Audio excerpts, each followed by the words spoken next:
the Baen Free Radio Hour.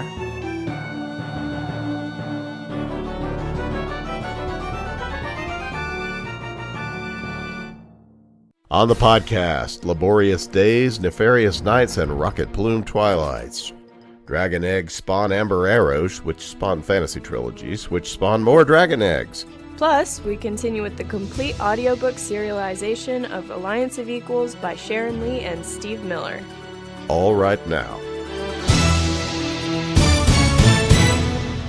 Welcome to the Baen Free Radio Hour podcast. It's an honor to have you along. I'm Baen Senior Editor Tony Daniel. Who are you?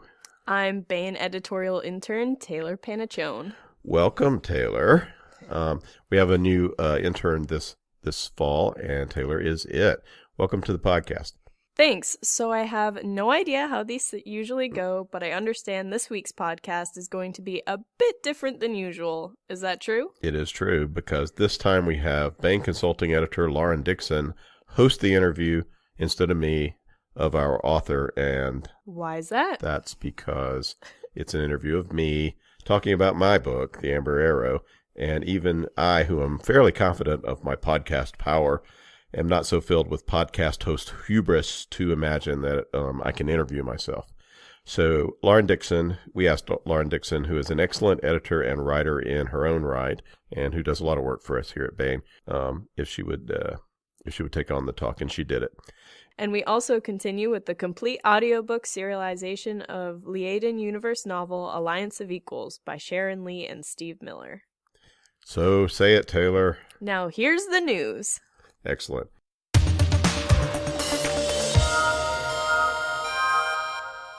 September is here, and we have 3 new hardcovers to show for our labors, and all ready for your enjoyment. Taylor, speak to us on these matters. Tell us about Iron Angels by Eric Flint and Alistair Kimball. This is a different kind of book from Eric Flint. It's not alternate history or science fiction, but a cool kind of monster hunter urban fantasy. And this one was co-authored with actual, real FBI crime scene investigator Alistair Kimball. In the story, a bizarre kidnapping case leads FBI Special Agent Jasper Wilde into the mysterious world of a strange religious cult and even stranger criminals. At the scene of the kidnapping itself, a frightening apparition is seen. Then, a hideously mutilated corpse is found nearby. Yikes. Something wicked has come to the normal-seeming Chicago suburbs. It doesn't take long before the FBI realizes that something truly extraordinary is unfolding in northwest Indiana, and that, whatever it is, the area's huge steel industry is somehow at the center. As Jasper races to intervene and finally put a stop to the horrors, he comes to understand and accept that something very ancient and very evil has surfaced in the world. Or perhaps something that is very, very alien. Excellent. Also out is Forged in Blood, edited by Michael Z. Williamson. We're going to talk a lot more about this in upcoming podcasts, but this is basically the red violin done as science fiction. That is that movie where the violin gets passed down from one person to the other, except with this, it's a sword, and there's lots of gory battles and cool warriors. From one warrior to the next, it's this sword that gets passed down, and it ultimately is the sword that ends up in the hands of Michael Z. Williamson's heroine in Freehold, that novel of his that's so great.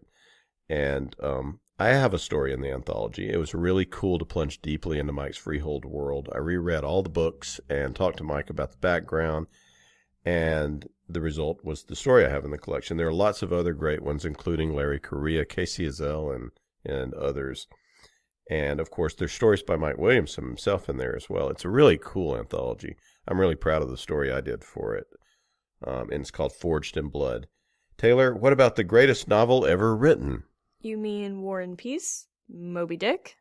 Yeah, well, okay. In lieu of those, maybe tell us about The Amber Arrow by yours truly, which is now out at booksellers everywhere. And, by the way, it's in the teen section at most of them that are physical booksellers, even though adults will like the book, so please seek it out. Lord Wulf von Dunstig is in real deep trouble.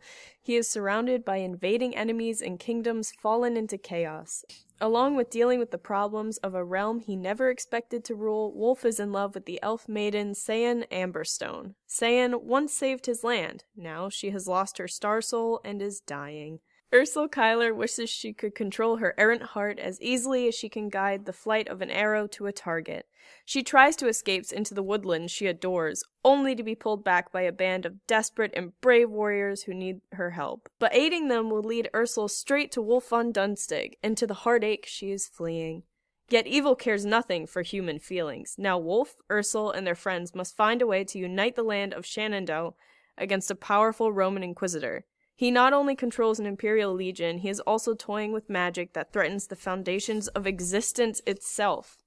Yet there is hope, even in the deepest and darkest places of the world, and all may depend upon Wulf and Ursula forging a powerful weapon drawn from the heart of a dragon. The Ember Arrow. That's what it's called. Iron Angels by Eric Flint and Alistair Kimball. Forged in Blood, edited by Michael Z. Williamson, and The Amber Arrow by Tony Daniel are now available at booksellers everywhere. Find them, read them, fill your September with cool goodness.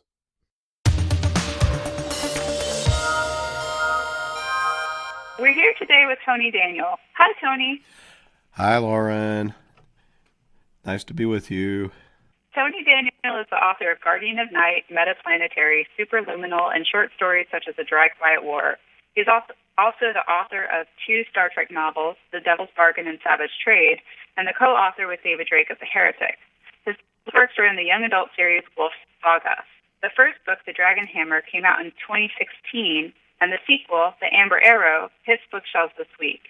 He lives in North Carolina and is an editor at Baen Books.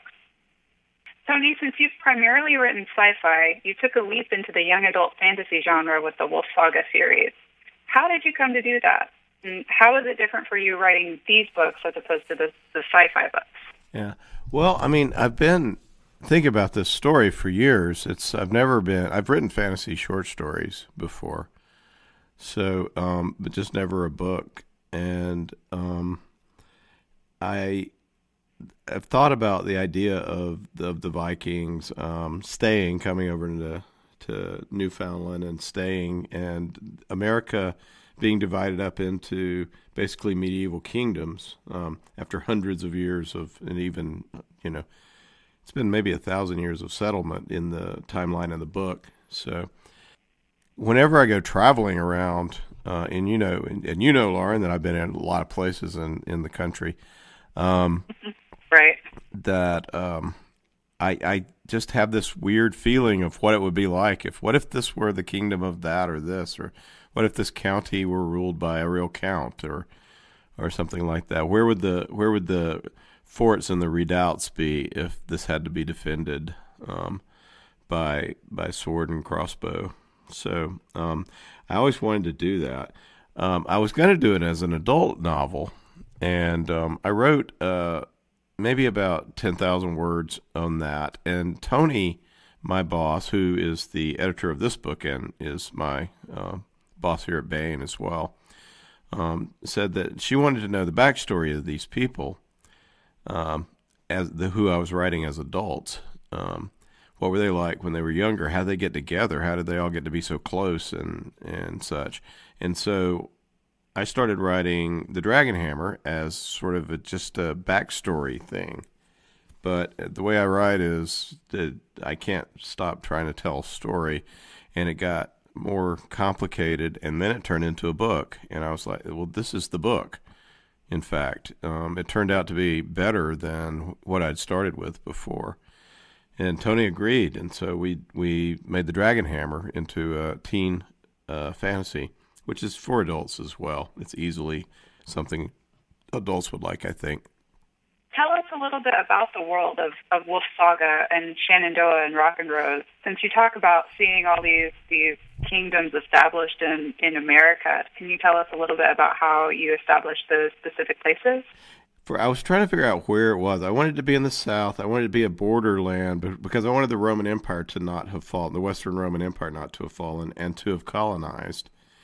And I kind of wanted the South in America to be sort of a weird analog for what it was during Civil War time. So there's a kind of serfdom that is really nasty and vampiric that might as well be slavery down there, with mind control. And so the Romans are kind of the bad guys in the book in a way. And so they control most of the American South, and I needed a spot that was right on the border where the Romans are trying to invade on up north and take the Viking lands, the Kalta lands, I call them, the cold lands of away, because they have dragon amber, and the Vikings and the Romans have already used up a lot of this magic substance called dragon amber that they had, and they need it for their mind control and for a lot of other things that become. I can't. Else it'll spoil too much if I said everything about what it is. But I was thinking about where would be the place where, and it seemed to me that around the bottom of the Shenandoah Valley, and because of Stonewall Jackson's campaigns there, and it was just really cool. I was thinking about all the different ways that you could do some fights there with Romans and such. I studied a lot of that when I was writing some other stuff.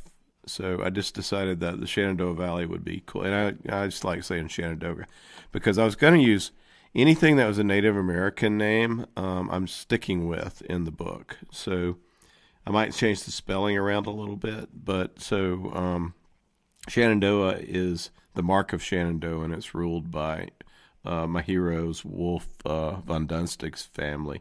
Wulf is the heir now to the whole thing. He's the Duke's heir, although he didn't start out that way. He started out as a sort of a second thought, third son who was never expected to inherit, but things happened in the Dragon Hammer. And in the Dragon Hammer, he met this cool girl named Ursula Kyler, who fell for him, and he would have fallen for her if he wasn't already smitten with his foster sister, Saga Amberstone, who's an elf. So it's really hard to compete with elf girl, beautiful immortal elf girl. So Ursula's got her task. So and Ursula really intrigued and interested me in the Dragon Hammer. I wanted to give her a lot more story, and so I really expanded her character in the Amber Arrow, and it's about half Wulf, half Ursula kind of book. Yeah, and I was going to say that Ursula is actually my favorite character. She's really, I think she's very ambitious and strong, and she also is very caring and kind and generous to people. So can you tell us a little bit about Ursula? Yeah, she is, she's redheaded, which is, I don't know if that's not perhaps a good thing, but otherwise. Well, redheads are magical. I see. You are redheaded, yes. And are you still? Yes, you still are. Okay, I guess people don't change that much. The story about Ursula is that she was found by bear people. Now, the other part of this world is that there's a lot of magic, and the reason the Viking stayed is because there's magic that allowed them to stay, and survive. And there are beings that are half animal, half human, that also have tribes and families and fiefdoms and what have you in this world as well. And Shenandoah is a place where all of the animal people and the Vikings and the Skraelings who stayed around, the Native Americans who stayed around, they all have it's a melting pot, and they've all integrated together to make this really strong, cool, sort of Narnia-like place, except Narnia where the animals are really badass and they're not cutesy.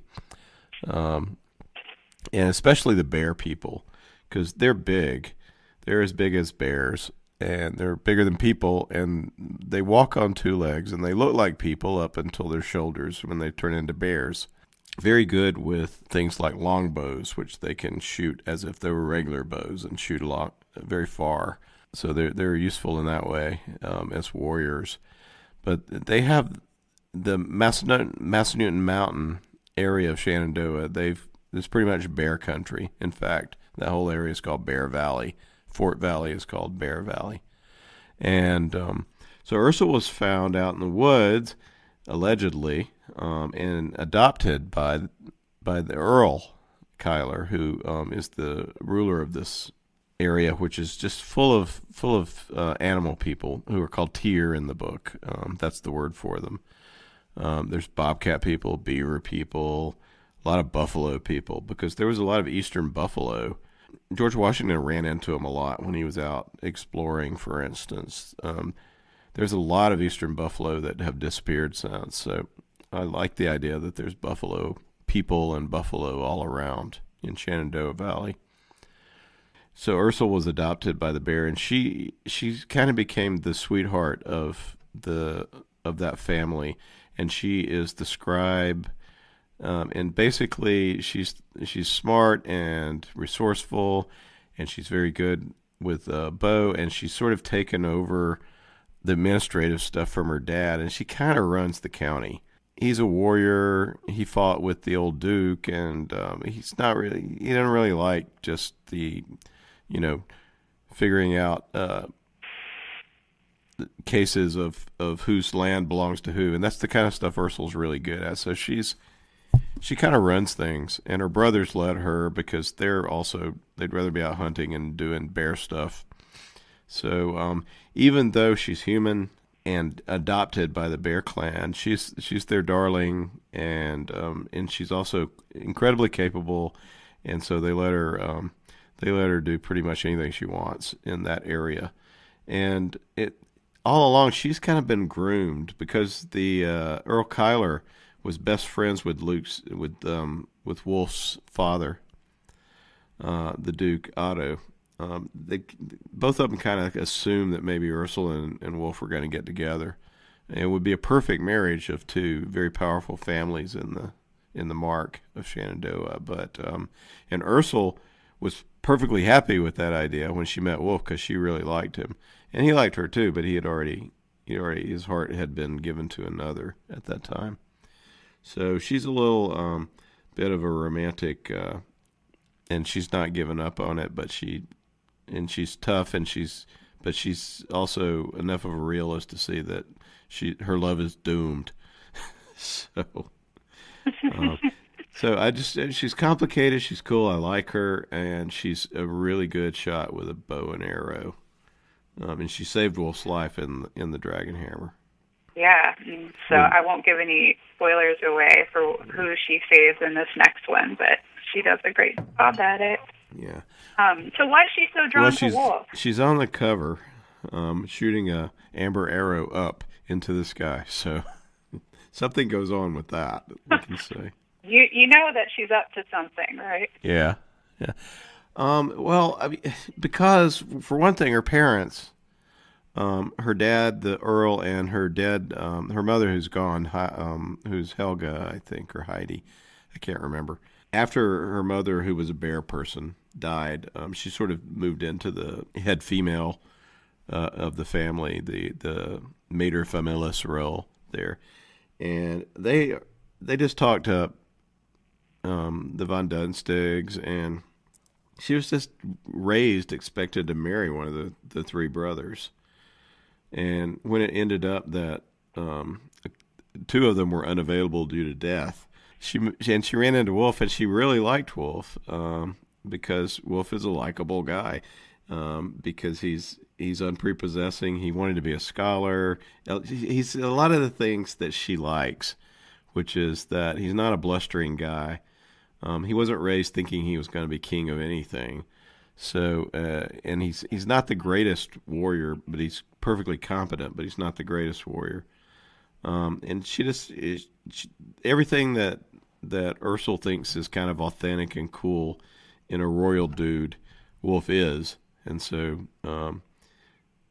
she fell for him because she was expected to, and she allowed herself to do it, and now it's too late. Something might resolve this. I don't know what's going to happen there. I've got a pretty good idea, but I don't have the entire story of what happens worked out. But I have a feeling. I know what's going to happen. We'll see in the next book. Definitely we'll get a resolution to all that. I'm looking forward to reading the next one, but I might reread this one before. Well, Wulf's gone through some changes by the end of this book. Yeah. So he's had some bad times, let's put it that way. So yeah, without giving too much away, you kind of, at a certain point, it seems like every ounce of his will is being broken. There's a point in which he's captured and basically sold into slavery, right? Yeah. Well, it was, yeah, and not just that. He was, he's put in the mines. One of the coolest things, I studied Mexico for something else I was writing, and they have these silver mines that are just holes in the ground that are wound round. This was in the old days, not anymore, but with spiral staircases that just go down and down hundreds and hundreds of feet. Basically, they used Indian slave labor to mine the silver, and it was kind of horrific, some of the descriptions of that stuff. And it's just the idea of a straight down hole in the ground with a spiral staircase going down around the edge. I just wanted to do something with that. But basically, it seems like his will is broken in this book. But then there's a moment when he comes to meet somebody, and there's an awakening of hope and faith. Yeah. Can you tell us a little bit about how he comes to find hope again? Sure. Well, one thing that I wanted to do with him is I wanted to make him worthy of being the leader. It's one thing, there's one thing about being humble and everything, but he never really had the kind of experience he needed. And I think to be somebody who could sympathize with all levels of his society that he's ruling, and I wanted to put him through something that made him be a really just and merciful guy when he got out of it. So he can be a good ruler, because he's got a big job ahead of him. He's got to fight these Romans who are really massing for a massive attack, which is going to happen in the next book. Although there's plenty of fighting in this book. But anyway, so that's the one thing about these books. They're clean. It's the first thing you've read my other stuff. I always put cuss words and stuff and lots of sex in my other works. But and there's not anything really beyond kissing and stuff in this one. And there's no cussing. All the cussing is just made up fantasy cussing, like curses and. And so I wanted to do that because I wanted it to be a clean teen sort of thing that just wasn't a profanity-laced YA, because I get so sick of them, the ones that I've read. I just get tired of it. Because I don't think it really speaks to the way teens really are. Yeah, I think teens kind of make up their own words instead of using, obviously some teens are going to use curse words, but I also think they make up a lot of words because they're interested in creating their own language and their own system of power. Yeah. So it's good that you have them use like these made up kind of things, because I think that's par for the. Yeah. I completely agree with that, as well as the fact that I think that people really start swearing more when they're adults. I don't know. It just bothers me to have novels where it's so easily thrown about that are intended for 14 and 15-year-olds to read, which this one is. So anyway, I did that, but I also have a lot of violence because I like writing it, for one thing. I loved writing gritty stuff, and there are a few really gritty moments in this book. Yeah. I had visceral reactions a couple of times. Yeah. Not going to lie, I did. Well, I'm heavily influenced by stuff like Bernard Cornwell's works, historical novels and stuff, and those it's just hard not to write about the gooey bad part of war. If you're going to write about war, it seems to me that you should write about the whole thing. So anyway, that's in there. Yeah, well, but where I was going with was that there's also I wanted to not leave out, because a lot of high fantasy is like the Middle Ages without Christianity. Let's just take the church out and pretend like it never existed, which is insane. And so I wanted to bring in a real religious framework for all this, and a religious framework that's true and real, and isn't isn't made up in that there's like science fiction magic behind everything. There's not science fiction magic behind everything in here. There's actually it's got a religious framework, and I drew on Tolkien and Lewis and in Narnia because those are my big influences.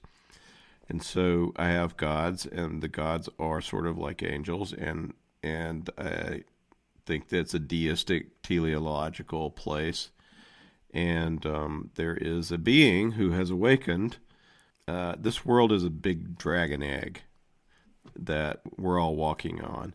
It's an egg made up of baby dragons who are enormous, and their backs are mountain ranges, and their sides are valleys, and that's what the world is in this world, in this book, and maybe in reality. The world is a giant sort of clump of dragons, and they're all asleep still. They're embryos. But one of them has awakened, and his name is Tretz, and he was brutally murdered and came back to life in a sort of Christ analogy. And there are followers of Tretz. Land of Dragons.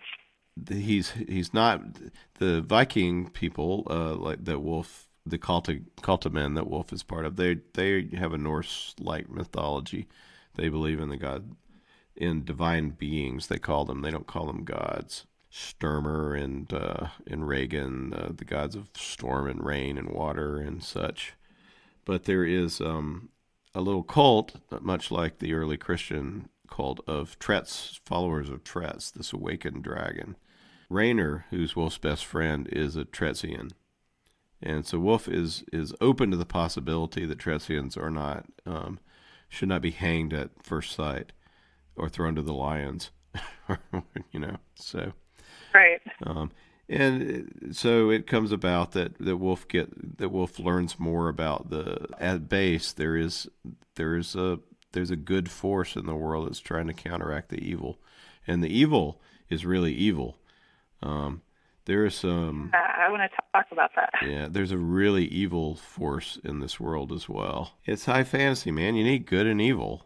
You need real out there good and evil. You need stark choices for the characters, and this is not Game of Thrones.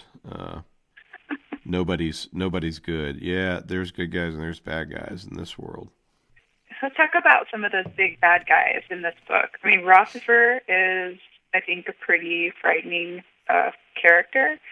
He's a nasty inquisitor who has discovered if he eats dragon amber that it gives him some really nasty powers over others. And he's busily consuming as much as he can get his hands on. Dragon amber is sort of the concrescence, the essence of Dasein, which is the magic in this world. Yeah, so I think you wrote also an addiction plotline there. Yeah. It's interesting to see how dependent people get on dragon amber. Do you want to talk about that? Well, if you misuse the magic always has a price. That's the reason if you should use it only for what you need to use it for, and be careful with it, because like any kind of powerful thing, it can bite you in the ass and destroy you and turn you into a monster. Rossifer is not being very careful. He has a lot of power. He's been sent over from Rome to take the local colonists in hand, and he's started confiscating their jewelry and consuming it. And the more he eats, the more he wants. And there's a lot more dragon amber in Shenandoah than there is in Valobac, which is the Roman colony that's just south of Shenandoah. Yeah, it's really wild and cool to read about a guy eating jewelry basically to get high, basically. Yeah.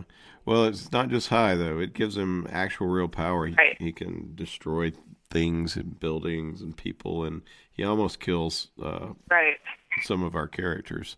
Yes, he does. Like you said, this is a 3-book series. How did you keep track of all of these plot lines? Because you have so many different characters, so many different points of view that you write from. How were you able to mesh it all together? I have to reinvent how I organize a book. Every time I start a new book, it seems like my old methods go out the window. But on these two, I've used Post-it notes and these big fold-out, those school project boards that you do science presentations at science fairs on, stuff like that. I bought like a bunch of them, and I fill them with Post-its.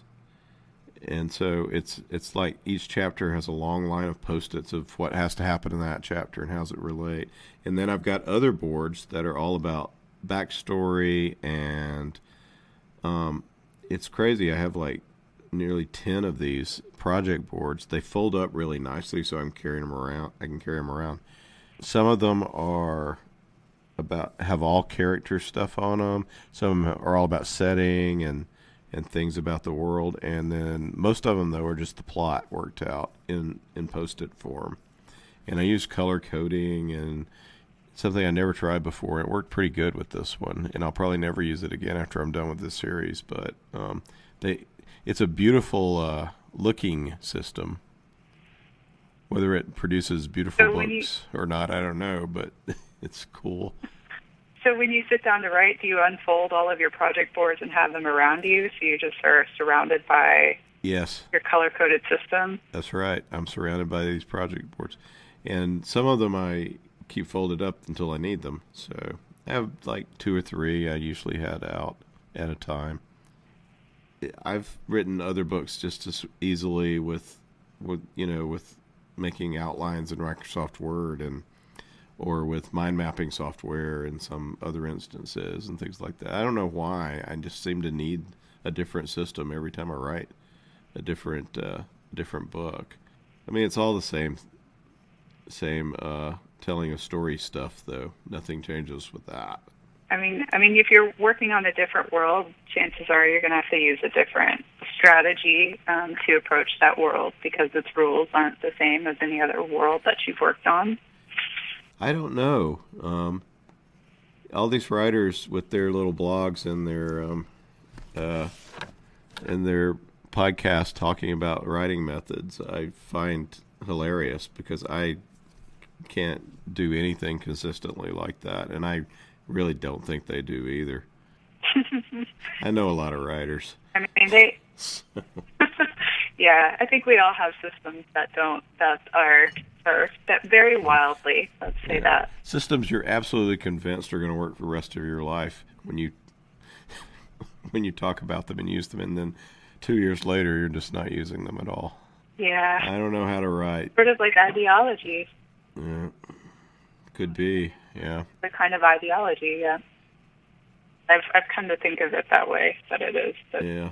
Well, the experience tends to put paid to the plans of war and peace and love.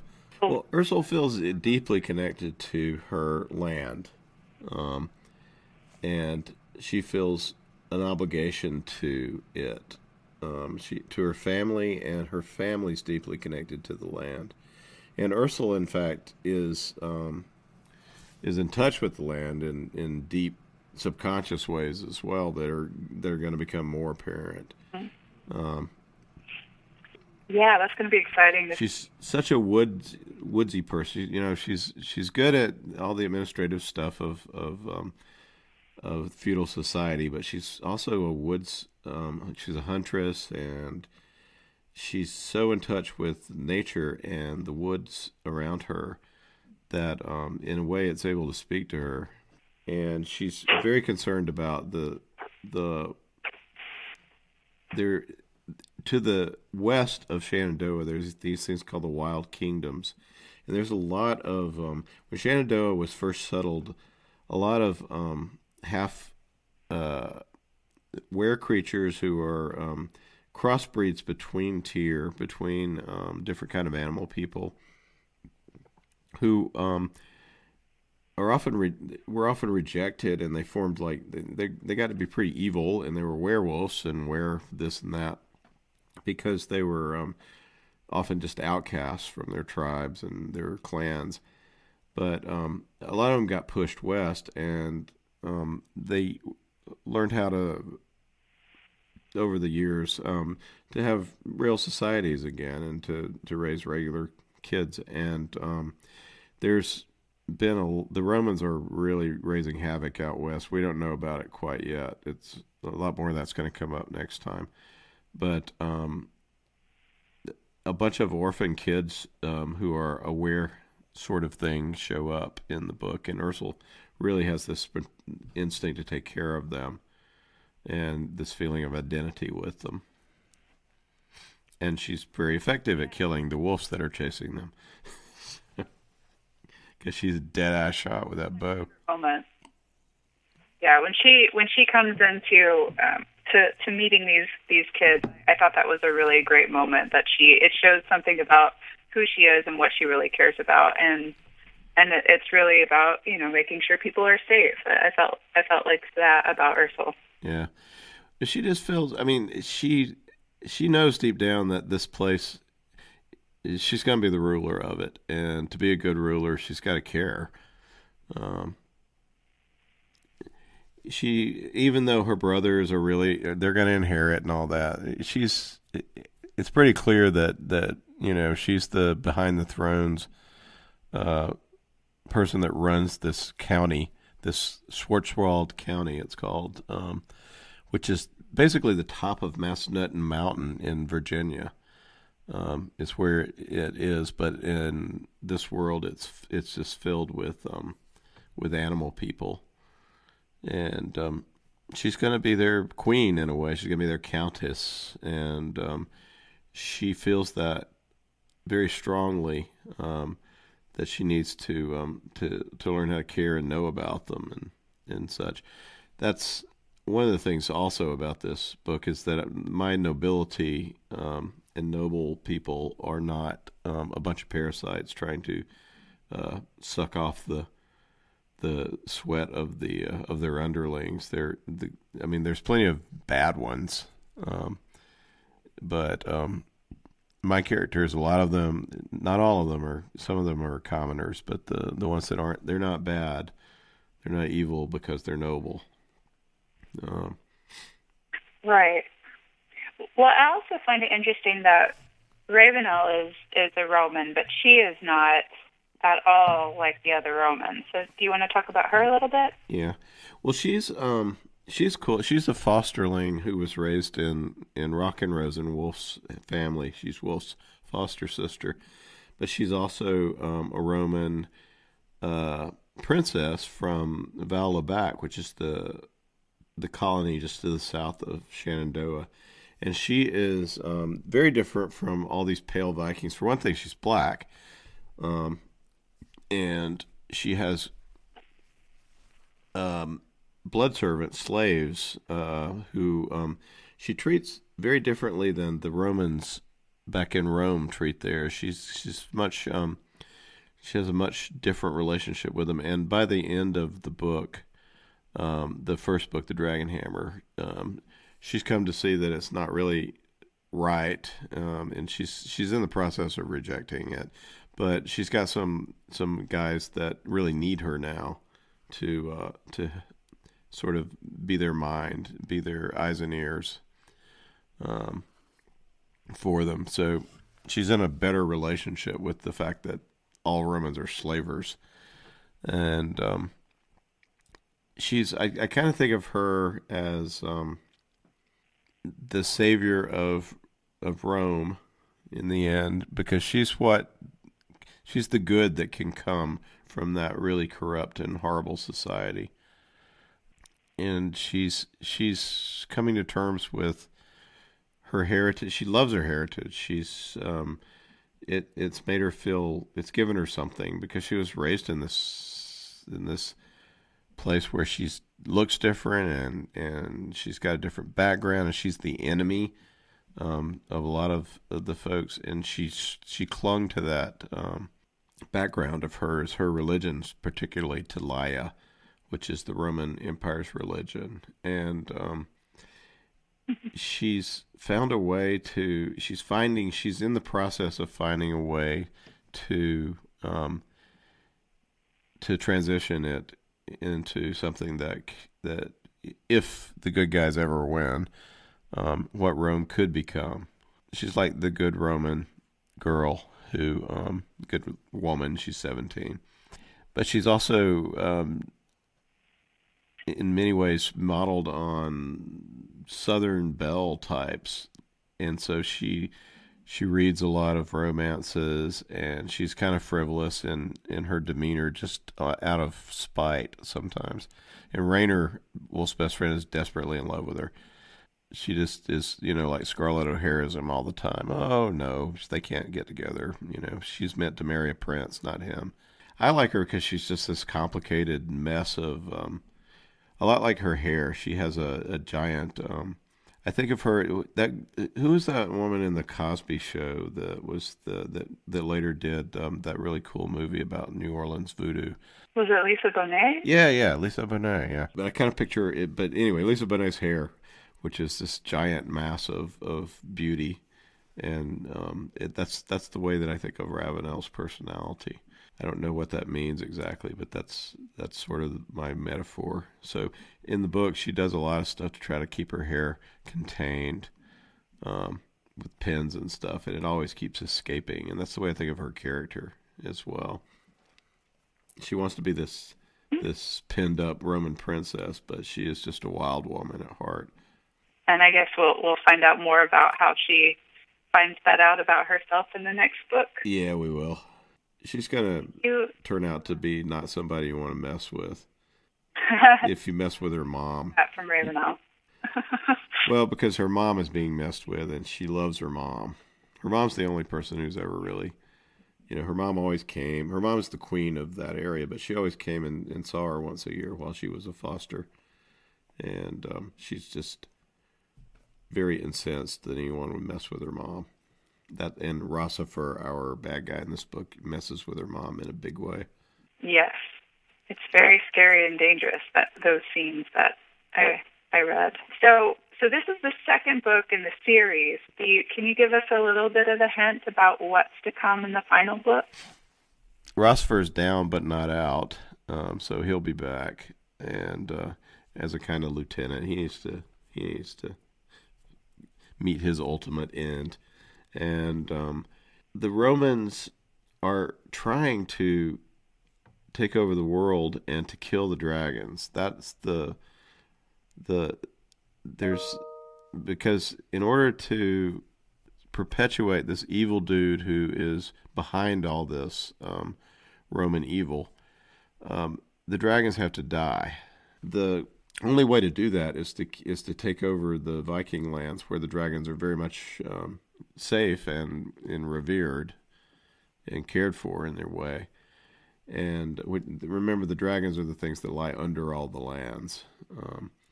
And so if the Romans are able to take over the Viking lands, and they're starting to crumble in these two books, they'll be able to destroy the world after that. They'll be able to kill the dragons off and bring on a age of everlasting night and, Mordor-like doom.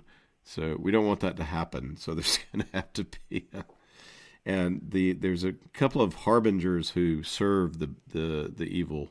Wulf killed one of them in the Dragon Hammer, but there's two sisters who are left. They are these ancient evil things who they used to be elves. They gave their souls to the bad guy, and now they are these things called Draugrs. And the Draugrs are gearing up to destroy Wulf's place and to take over the entirety of the north of America. So Wulf is really going to be the guy that marshals the forces to stop that, or he needs to be. We're going to see if he can do it. And that's up to the challenge. That's what's got to happen in the next book, so that the Romans got to be stopped, or else Mordor's coming. That's the end of the world. So yeah, Mordor is coming. The book is The Amber Arrow by Tony Daniel. It's now available at bookstores everywhere and the teen section at Barnes & Noble and other booksellers. Tony, thanks for hanging out with us. Thanks so much for doing this, Lauren.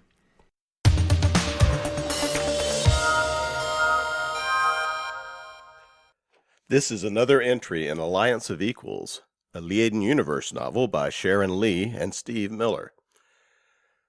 Beset by the angry remnants of the Department of the Interior, and challenged at every turn by opportunists on their new homeworld of Surebleak, and low on funds, Clan Cornwell desperately needs to reestablish its position as one of the top trading clans in known space. To this end, Master Trader Sean Yoscalen and Cornwell's premier trade ship Dutiful Passage is on a mission to establish new business associations and to build a strong primary route that links well with existing loops and secondary routes. But reestablishing trade and preserving the lives of the few remaining members of the clan aren't all of Cornwell's problem. Matters come to a head as Dutiful Passage, accustomed to being welcomed and feted at those ports on its call list, finds itself denied docking and blacklisting while agents of the DOI mount armed attacks on others of Cornwell's traders under the very eyes of port security systems. Traveling with Dutiful Trader on this unsettling journey is Paddy Yoscalen, the master trader's heir and his apprentice.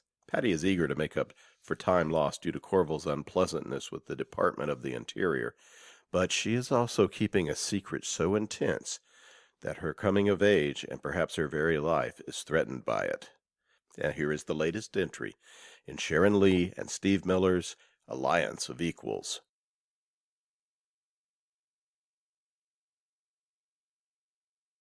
Chapter 9. Vivalange Prosperu. Something had woken him. The movement of air against his cheek, the whisper of fabric against skin, a chime? Perhaps a chime, he thought, though he did not find it in recent memory. The dream of a chime? That was very possible. He had all his life been attended by chimes, buzzes, clicks, and bells. The comfortable chiming of the study clock, counting the hours. The warning bell as a ship broke from jump into real space, the click of a comm switch being depressed, the sharp buzz denoting the end of a class period. Perhaps he was late abed, and his dream mind had produced a chime to rouse him. He took a breath, tasting mint, felt a cool breeze kiss his cheek. Well, best he rise then, if he were slug abed, and see to the order of the day. He opened his eyes to a dim and featureless chamber. The walls were smooth, the floor was smooth, both dark, reflective enough that they seemed to glow somewhat in the meager light. There appeared to be no door in the wall, nor hatch in the floor, nor aught else in the chamber, save himself and the piloting couch upon which he lay. A careful breath before he rolled lightly to his feet. Again he tasted mint, and something else, familiar, but borne away in the chill rush of memory. Doors. There had been doors. He remembered the old wooden door, the main door into Jelaza Kazone, the tree and dragon worn smooth by the palms of countless homecoming Cornwell pilots. But that door had been locked? No. Cornwell's door had been beyond him. He remembered lying prone on the chilly plain, dry grasses scratching his face, stripped of everything but thought. He accepted that he would never again put his palm against that door or feel the latch work under his hand. He remembered next her voice, rousing him, questioning him, prodding him to attend her, to pay attention, to live. I have found us a different door, Vancella. You must trust me. Of course he trusted her. How else? She was his pilot, his life mate, his love.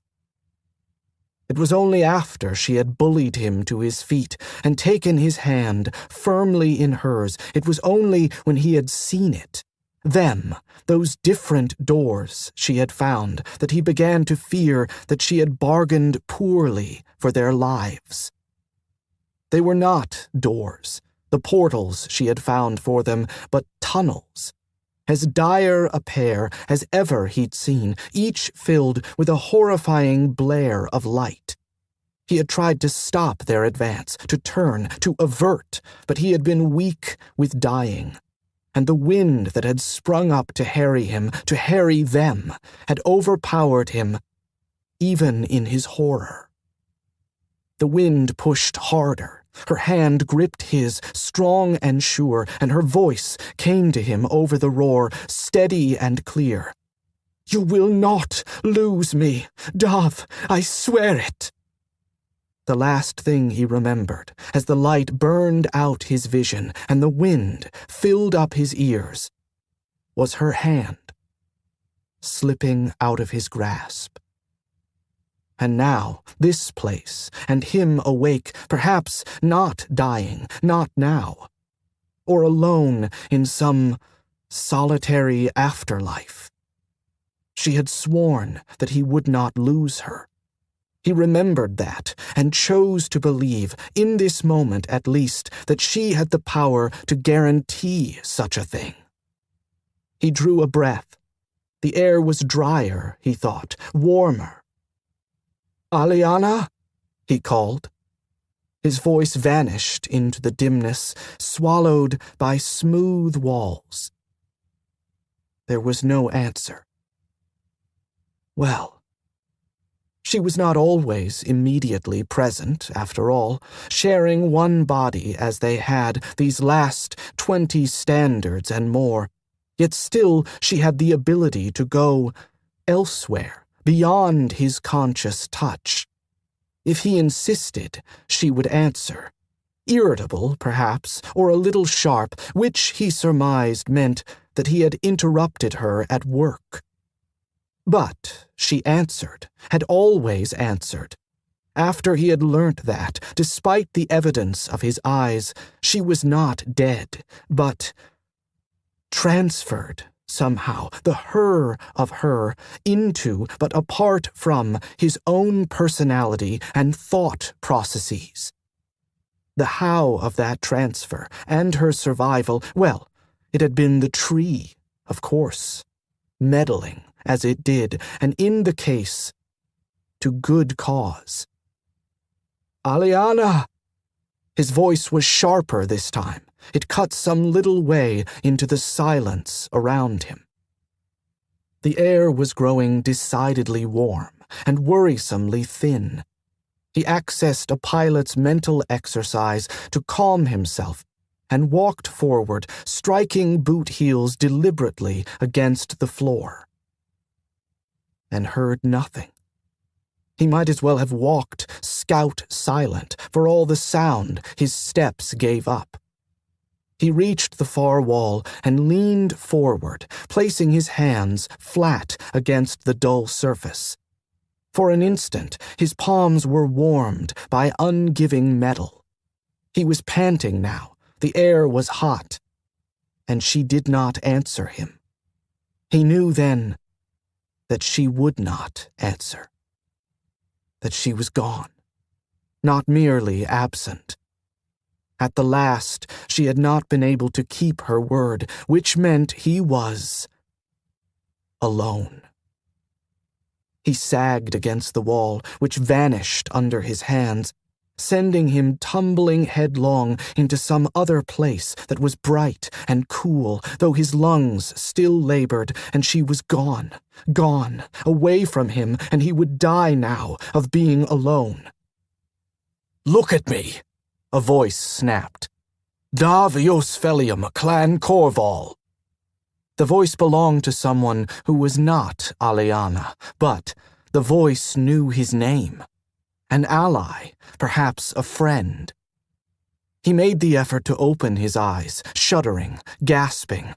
Though there was air here, only his muscles had locked, and he remembered the terrible time immediately after he had seen her fall, shattered by the fragging pellet, blood like crimson rain, and he screaming for both of them, after his brain had struggled to accommodate the violence done to it, had he only known it at the time. He had seizures that had taken his breath, leaving him unable even to sob. Pain would slice through his head like so many lightning bolts, until there came an excruciating black explosion, and he would lose knowledge of everything. Gasping, he looked up into a man's face, twisted with anger or fear. "What ails you?" the stranger demanded. He tried to get air, enough air to speak, but all he could manage was the single word, the word that told his doom. "Gone!" A shudder racked him. He couldn't breathe. A hard hand fell onto his shoulder, pressing him flat, even as he caught the scent familiar to him since childhood. "Here, pilot," the other said. "Take this." He saw it before another shudder forced him to close his eyes. Somewhere, close at hand, a bell screamed a warning. "Dav, eat the pod." Eat the pod? If he had breath to spare, he might have laughed. As it was, he turned his head away and forced the words out, for the other was not clan. He did not know that the aid he offered was not ripe. He choked and knew nothing else.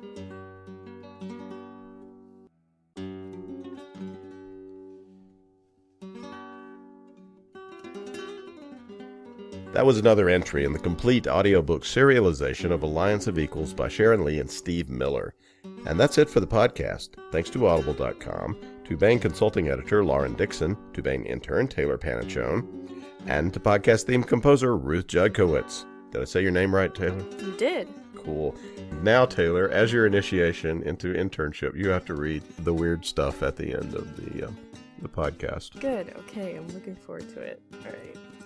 And a necklace of ancient amber beads filled with frozen mosquitoes harboring the virus that led to the Precambrian extinction event, and a 99% planetary die-off for release only if and when ill-wishers have him surrounded. And thanks and fireworks from multiple universes filled with teen readers who will have something new and fun to light up their ongoing existential crises for Tony Daniel, author of The Amber Arrow. Please join us next time here at the hammering heart of science fiction and fantasy, and keep reaching for the stars.